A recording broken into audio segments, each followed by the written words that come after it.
Me enteré de que mi esposo había comprado en silencio 3 casas frente al mar a lo largo de los años.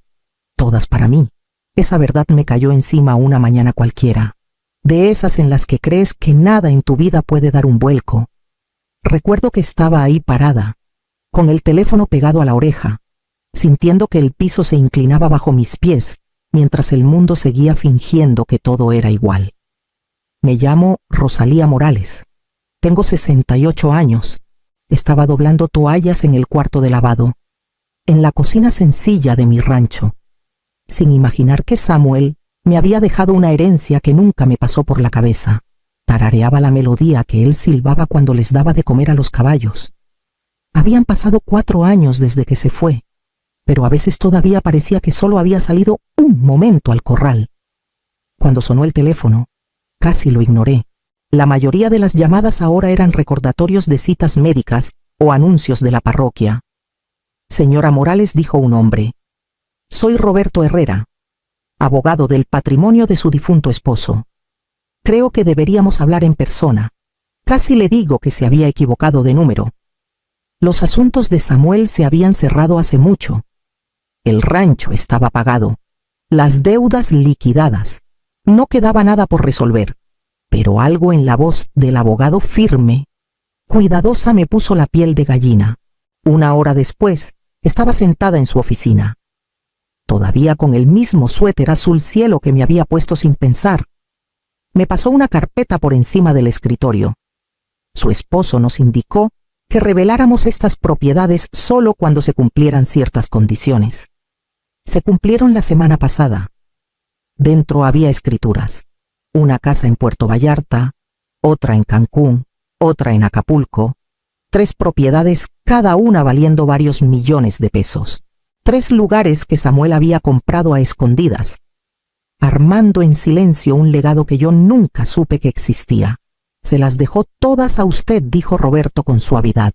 También dejó escrito que quería que usted decidiera cuándo, o si alguna vez, se lo contaba a alguien. Mis dedos temblaron al tocar los papeles. Pensé en las manos firmes de Samuel, en su forma callada de hacer todo por los que quería. Sentí que el aire se me atoraba en el pecho. Una mezcla de asombro, dolor y unas ganas tremendas de correr a contarle a nuestra hija, Leticia, la noticia. Salí de la oficina abrazando la carpeta contra el pecho y manejé hasta el rancho en silencio, con el corazón lleno y temblando. En el porche me detuve, lista para entrar y contarle todo a Leticia, hasta que escuché su voz que venía de la cocina.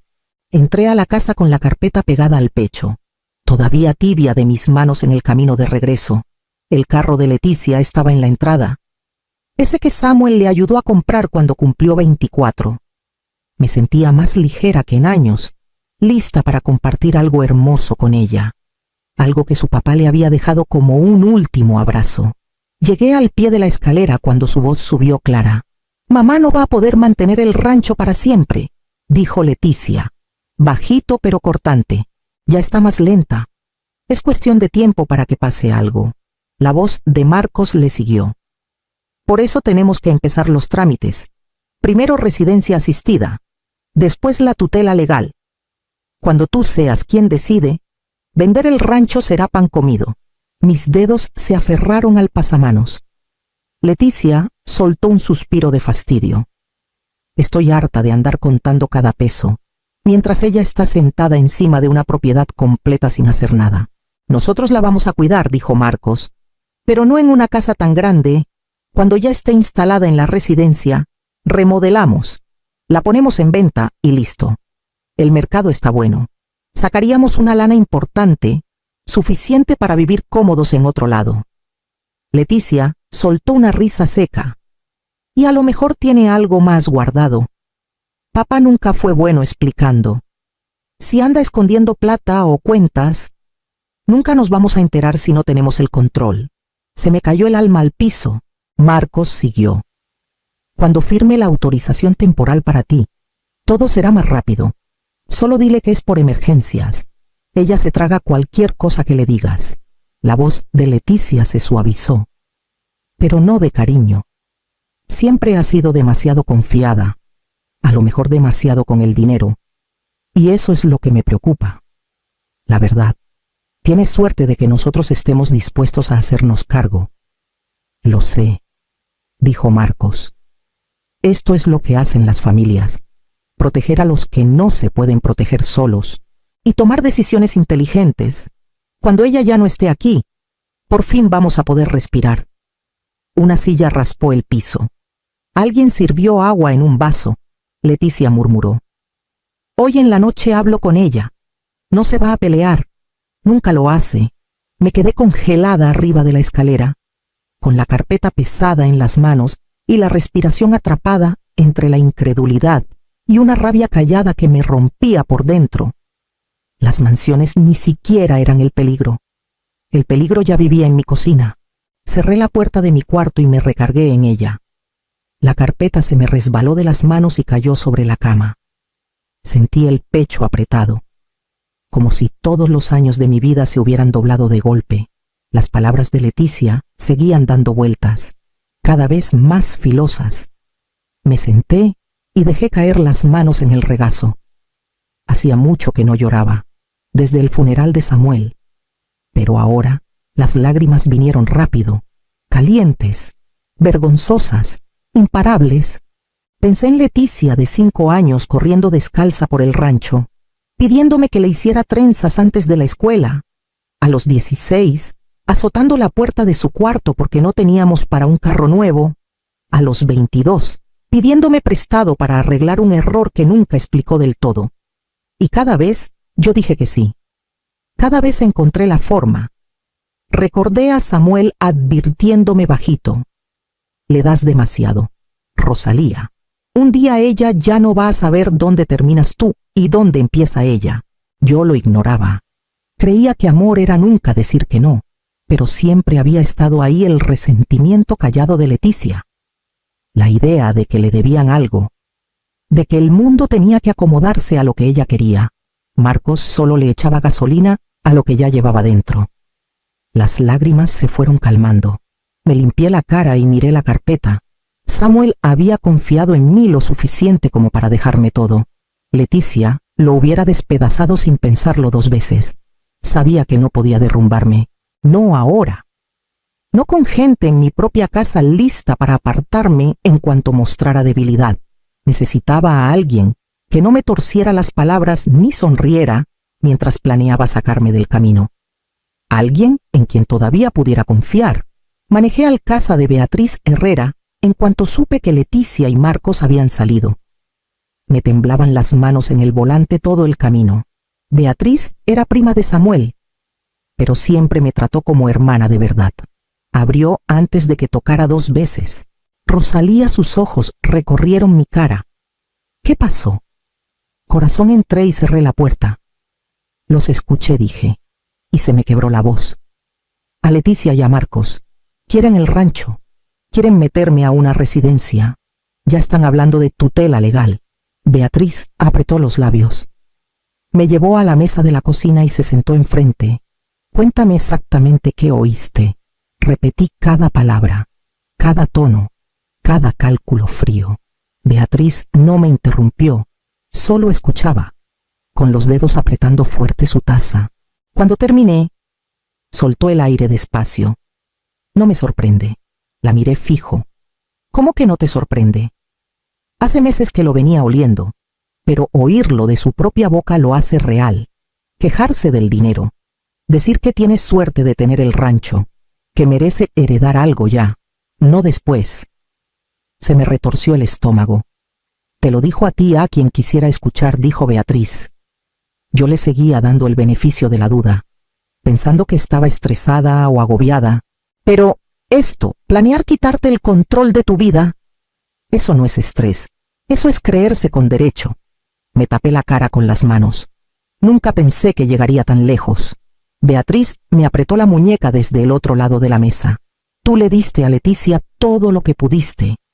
Te pusiste de última por décadas, pero ella creció pensando que el sacrificio es algo que tú le debes, no algo que uno elige. Bajé las manos despacio. Samuel me lo advirtió. No quise creerle. Pues ahora le crees, dijo Beatriz bajito. Y tienes que protegerte. No mañana, no la próxima semana. Ahora. Su seguridad me calmó algo por dentro. El miedo no se fue, pero se afiló. Se hizo más claro. Algo que podía usar. ¿Me ayudas? Aquí estoy, dijo. Y de aquí no me muevo. Al día siguiente, Beatriz vino conmigo a ver a la abogada en la que ella confiaba. Una mujer que se llamaba Andrea Millán. Su oficina era chica, ordenada, llena de expedientes bien acomodados. Andrea me estrechó la mano fuerte antes de sentarnos. Beatriz me dijo que necesitas blindarte, dijo. Cuéntame desde el principio. Le conté todas las propiedades escondidas de Samuel, la conversación que escuché en la escalera, los años de resentimiento de Leticia, la presión de Marcos, el miedo que me había estado comiendo viva. Andrea ni parpadeó, solo tomó su pluma. Lo que describes es un patrón clarísimo, dijo. Vulnerabilidad económica, manipulación emocional y un intento previsible de control. Podemos adelantarnos. Beatriz soltó el aire que había estado conteniendo. Cuéntale lo que me dijiste de las tutelas. Andrea asintió. Las tutelas se piden muchas veces con la excusa de preocupación, pero una vez concedida, la persona pierde control sobre su dinero, dónde vive y hasta sus decisiones médicas. Tu hija podría mudarte, vender el rancho, vaciar tus cuentas, todo sin tu permiso. Se me cerró la garganta. Ella no lo ve así. Cree que se está ayudando a sí misma. Así suena casi siempre, dijo Andrea. Por eso construimos el escudo primero. Me explicó todo clarito. Uno, creamos un fideicomiso irrevocable. Todos los bienes, el rancho y las 3 casas de playa entran ahí. Solo tú y un fideicomisario que elijas pueden decidir. Leticia no los toca ni con el pensamiento. 2, redactamos un testamento nuevo. Si quieres sacar a tu hija como heredera, lo hacemos hoy mismo. 3, documentamos una evaluación médica de capacidad. Un doctor confirmará que estás perfectamente lúcida. Eso destroza cualquier argumento de declive cognitivo. 4, revocamos cualquier poder notarial que exista. Nadie más debe tener acceso a tus cosas. Miré a Beatriz. Ella asintió como si cada paso fuera exactamente lo que esperaba. Andrea me miró directo. Una vez puestos estos blindajes, cualquier intento de tu hija se queda sin base legal. Me tembló la voz cuando hablé. Nunca pensé que necesitaría protegerme de mi propia hija. Andrea suavizó la mirada. Necesitar protección no significa que fallaste. Significa que estás viendo la realidad de frente. Firmé cada papel que me puso enfrente. Con cada firma la mano me temblaba menos. Con cada trazo, el miedo se aflojaba. No se fue, pero ya no mandaba. Al salir de la oficina, Beatriz me tomó del brazo. Hiciste lo correcto. Apreté la carpeta contra el pecho. La ventana para que me quitaran algo se estaba cerrando. Y pronto ellos lo iban a saber. Esa tarde Leticia entró a la cocina mientras yo desinfectaba los cejotes para la cena. No sonrió. Llevaba semanas sin sonreírme si no quería algo. Mamá dijo despacio: ¿ya revisaste aquellos papeles viejos del escritorio, los que dejó papá? Mantuve las manos firmes. Yo me encargo. Me miró un segundo. Marcos dice que deberías dejarnos ayudar. Tener propiedades sola a tu edad trae muchos riesgos. Puse el cuchillo sobre la mesa. ¿Riesgos? Ya sabes, seguridad, fraudes, reparaciones inesperadas. Cruzó los brazos. Sería más fácil si me dejas juntar todo, solo para tener todo organizado. No la miré. Estoy bien. Su tono se endureció. Tú siempre dices eso, pero últimamente no estás igual. En eso entró Marcos con el celular en la mano, fingiendo que no había estado escuchando desde el pasillo. Estábamos platicando hace rato, dijo, y nos preocupa que vivas aquí sola. El crimen en Guadalajara ha subido. Necesitas seguridad de verdad. Tengo candados, respondí. Eso no alcanza, insistió. Deberías pensar en cuidado a largo plazo, no un asilo, solo un lugar más seguro. Leticia asintió rápido. Un lugar con enfermeras todo el día, actividades, gente que te cuide. Harías amigos. Me volteé completa hacia ella. ¿Creen que no puedo estar aquí sola? Dudó nada más un segundo. Creo que no deberías, dijo. No con todo lo que está pasando. Marcos se acercó más. Deja que Leticia maneje los papeles. Tú confías en ella, ¿verdad? Me limpié las manos en el mandil, manteniendo la voz pareja. Tu papá y yo construimos esta casa juntos. No voy a firmar nada. La quijada de Leticia se tensó. Estás siendo terca. Solo queremos ayudarte. Tomé el bowl de ejotes. La cena está en 20 minutos. Me miró fijo. Algo frío le brilló en los ojos. Vamos a volver a hablar. No puedes seguir evadiendo esto. Salieron juntos de la cocina, cuchicheando bajito y con prisa. Se les estaba acabando la paciencia. Sus planes se estaban moviendo. Yo tenía que decidir cuánto más iba a dejar que durara este juego. Puse la mesa como le gustaba a Samuel: 4 platos, servilletas de tela, los cubiertos buenos. Beatriz llegó primero. Callada, pero firme, apretándome fuerte la mano. ¿Segura de que estás lista? Más que lista, le dije. Leticia y Marcos llegaron 15 minutos tarde, riéndose de algo que se les cortó en cuanto vieron a Beatriz sentada junto a mí. ¿Y esta qué hace aquí?, preguntó Marcos. La invité, yo dije, siéntense. Leticia forzó una sonrisa demasiado brillante, demasiado controlada. Mamá, no sabíamos que tenías visita. Lo sé, dije. Coman. Tenemos cosas de qué hablar. Picoteamos la comida unos minutos, Marcos echándose puré como si necesitara ocupar las manos. Leticia apenas tocando su plato. Dejé que el silencio les pesara antes de levantarme y poner una carpeta gruesa de manila en el centro de la mesa. Esto, dije, es la plática que tuvieron en mi cocina hace 2 días. El tenedor de Leticia cayó con ruido. Mamá, sea lo que sea que crees que oíste, no la corté. Esto es lo que dijeron: residencia asistida, tutela legal, vender el rancho, controlar mi vida. Marcos se recargó en la silla. Estábamos preocupados por ti. Nada más. Abrí la carpeta. Esto es una evaluación de capacidad que me hizo la doctora Lena Morales. Pasé 2 horas con ella esta semana. Aprobé todas las pruebas sin problema. A Leticia se le fue el color de la cara. ¿Por qué hiciste eso sin decirme? Por esto saqué otro documento, un fideicomiso irrevocable. El rancho está dentro. También las 3 casas de playa que me dejó tu papá. Sus labios se abrieron. Primero shock, después codicia, después furia. ¿Has estado escondiendo propiedades?, susurró. ¿Propiedades de millones? Fueron el regalo de tu papá para mí. Dije, no para ti, no para Marcos. Marcos se inclinó hacia adelante. No puedes hacer eso. No puedes encerrar los bienes así nomás. Ya lo hice. Deslicé los papeles firmados. Y aquí está mi testamento nuevo. Ya no son herederos. Leticia empujó la silla hacia atrás tan fuerte que raspó el piso. Nos estás castigando por preocuparnos. No se preocupaban, dije bajito. Planeaban sacarme. Beatriz cruzó los brazos. Deberían agradecer que todavía les habla. A Leticia se le llenaron los ojos de lágrimas, pero no eran lágrimas suaves ni de arrepentimiento.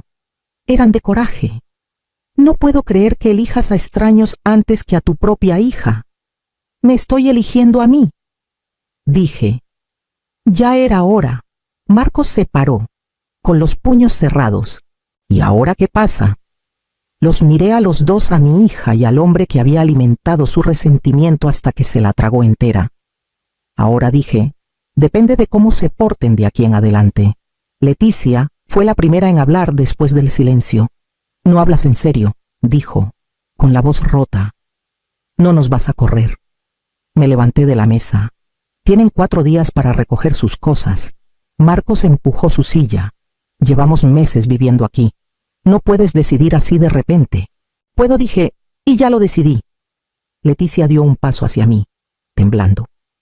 Mamá, escúchame. Estaba molesta. Dije cosas que no sentía. Podemos arreglar esto. Beatriz se levantó despacio a mi lado. No solo las dijiste, dijo, las planeaste. Leticia se volteó furiosa hacia ella. Tú no te metas. Siempre me has odiado. Nunca te odié, respondió Beatriz. Pero no voy a fingir que lo que hiciste fue amor. La quijada de Marcos se tensó. Si haces esto por el fideicomiso, debes saber que esos documentos se pueden impugnar. No, no se pueden, dije. Andrea se encargó de eso. Se acercó, bajando la voz como si el miedo me fuera a doblegar. Te estás equivocando. Te vas a arrepentir de cortarnos. Lo miré sin parpadear. Me arrepiento de haberlos dejado quedarse tanto tiempo. A Leticia le cayeron las lágrimas, pero lágrimas de rabia. Todo lo que construyó papá debería quedarse en la familia. Me estás castigando por querer lo que es mío. No es tuyo, dije con suavidad. Nunca lo fue. Sacudió la cabeza fuerte. Eliges a ella, disparó, señalando a Beatriz. A una mujer que ni sangre tiene. Me elijo a mí. Dije, por primera vez. Marcos tomó a Leticia del brazo. Vámonos, no vamos a rogar. Ella se zafó y me miró con los ojos encendidos. Te vas a arrepentir cuando estés vieja y sola. Beatriz dio un paso al frente. No estás sola. Abrí la puerta. 4 días. Después quiero verlos fuera. Salieron sin decir una palabra más, con la furia en cada paso. Por primera vez en años, la casa respiró. A Leticia le tomó exactamente 4 días irse. No se despidió. Marcos tampoco. El silencio que dejaron dolió al principio. Pero luego empezó a sentirse como aire que por fin podía respirar. Pasaron 3 meses. Pasé la primavera entre las 3 casas frente al mar que Samuel había escondido como tesoros. Primero Puerto Vallarta, después Cancún, después Acapulco. Cada lugar tenía su propio ritmo, su propio eco de él. No remodelé ni corrí. Caminé despacio por las habitaciones, aprendiendo la vida que él había preparado para mí sin jamás pedir crédito. Beatriz me visitaba seguido. Nunca sacaba el tema de Leticia si yo no lo hacía. Cuando yo lo mencionaba, hablaba suave. Te ha buscado, ni una palabra dije. Y está bien, porque dejé de vivir en la espera. Con parte de las rentas empecé 2 becas, una a nombre de Samuel, para jóvenes que quieran ser campesinos, otra a mi nombre, para estudiantes de enfermería. Andrea me ayudó a armar todo para que creciera mucho después de que yo ya no esté. Por primera vez en décadas. Dar no se sentía como perder pedazos de mí. Se sentía como elegir a dónde iba mi cariño. Una tarde, mientras acomodaba flores en el porche del rancho en Jalisco, sonó mi celular. Número desconocido. Lo dejé sonar hasta que colgó. Si era Leticia, que dejara mensaje. No lo dejó. Beatriz se sentó junto a mí con 2 tazas de té. Se te ve más ligera, dijo. Me siento más ligera. Miré hacia el horizonte, viendo cómo subía la marea, firme y segura. Mi vida no era perfecta. Había heridas que no cerrarían rápido, pero ya no estaba atrapada. Tenía 3 casas, paz, un futuro hecho a mi medida. Y por primera vez en mucho tiempo, me tenía a mí misma. Si alguna vez has tenido que reconstruir tu vida después de que alguien intentó quitártela, no olvides darle like, comentar o suscribirte. Tu historia también vale.